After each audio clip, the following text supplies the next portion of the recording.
জীবনে কখনো লোভ করবেন না। যে কোনো জিনিস নিয়ে হোক না কেন। ম্যাক্সিমাম আমরা মানুষ টাকা নিয়ে লোভ করি, এটা ম্যাক্সিমাম।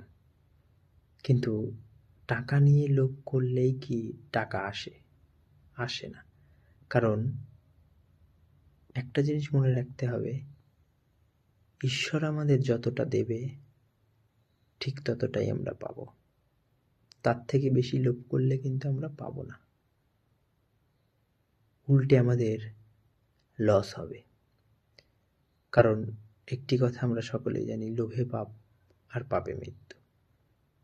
ধরুন ঈশ্বর আমাদের 10 টাকা দিল এবং আমার প্রাপ্য 10 টাকা, কিন্তু আমি যদি 20 টাকা চাই বা আশা করি বা 20 টাকা পাওয়ার জন্য মরিয়া হয়ে উঠি, তাহলে কিন্তু আমরা হাজার চেষ্টা করলেও 20 টাকা পাবো না, বরঞ্চ যে 10 টাকা দিয়েছে সেটা উল্টে 20 টাকা লস হয়ে যাবে, ক্ষতি হবে। কারণ তিনি ঠিক করে রেখেছেন কাকে কতটুকু দেবে।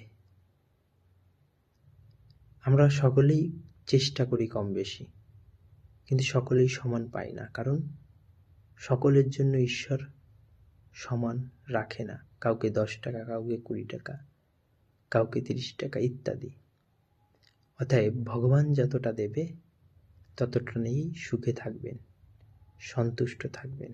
না হলে অযথা টেনশন করে লোভ করে ধ্বংস হতে হয়। আর একটা কথা, ঈশ্বর আমাদের যখন দেবে ঠিক তখনই আমাদের কাছে আসবে। তার আগে যদি আমরা হাজার চেষ্টা করি কিন্তু পাবো না।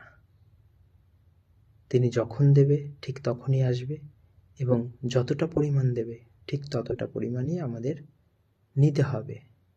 তার বেশি আমরা হাজার চেষ্টা করলেও নিতে পারবো না, উল্টে লোভ করলে লস হবে।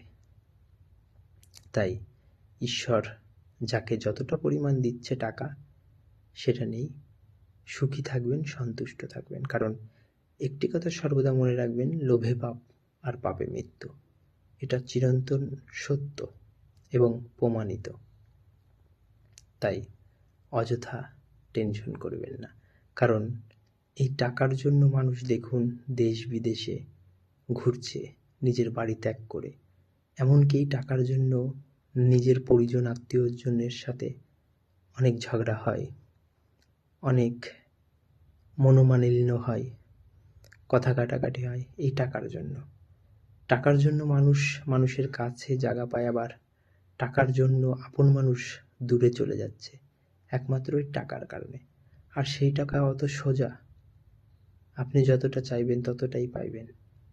ইম্পসিবল, কখনোই না। কারণ এটা নিয়ন্ত্রণ করছে ঈশ্বর।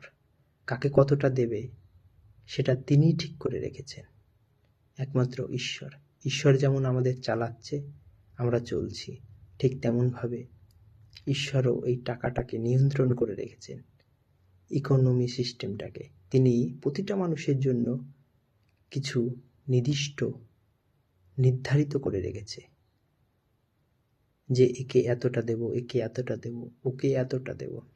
তার বেশি কেউ পারছে না, পাবেও না। তাই অযথা লোভ করবেন না। ভালো থাকবেন, সুস্থ থাকবেন।